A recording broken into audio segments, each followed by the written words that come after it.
le sanglot de l'homme Je blanc. comprends bien que vous dénoncez une forme d'infantilisation de l'Afrique, mais de là à dire qu'il faut qu'elle se prenne en main et ne plus attendre d'aide de l'extérieur, vous savez bien que si on arrête de donner la béquille à un oiseau qui ne sait faire que la recevoir, il meurt. Non, mais l'Afrique, les Africains sont capables de vivre. Les Africains, à travers le temps, à travers l'histoire, ont montré qu'ils avaient traversé diverses épreuves. Le problème, c'est que nous avons imposé un mode de développement à l'Afrique. C'est cela. Développement, ce n'est pas la coopération. Quand De Gaulle a donné l'indépendance à ces pays africains, il ne leur a jamais promis le développement.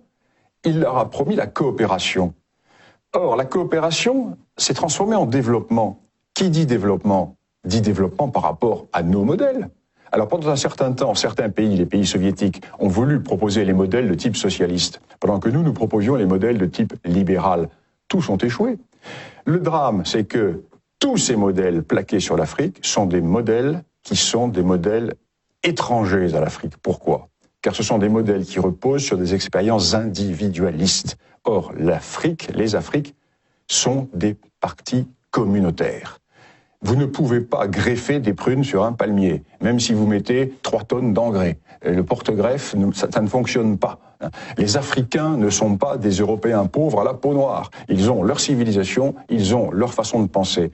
Et ce qui est traumatisant pour l'Afrique, c'est de vouloir les considérer précisément comme des Européens pauvres à la peau noire. Alors, tous les modèles qui ont marché, entre guillemets, chez nous, doivent leur être appliqués. La démocratie, les droits de l'homme, le libéralisme, etc.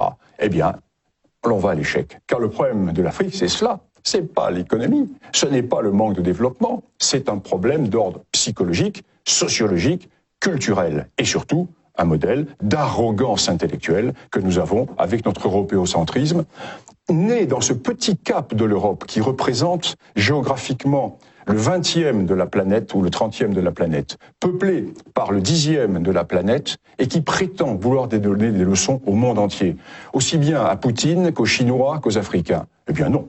Alors, est-ce qu'il n'y a pas une contradiction quand même dans votre ouvrage ?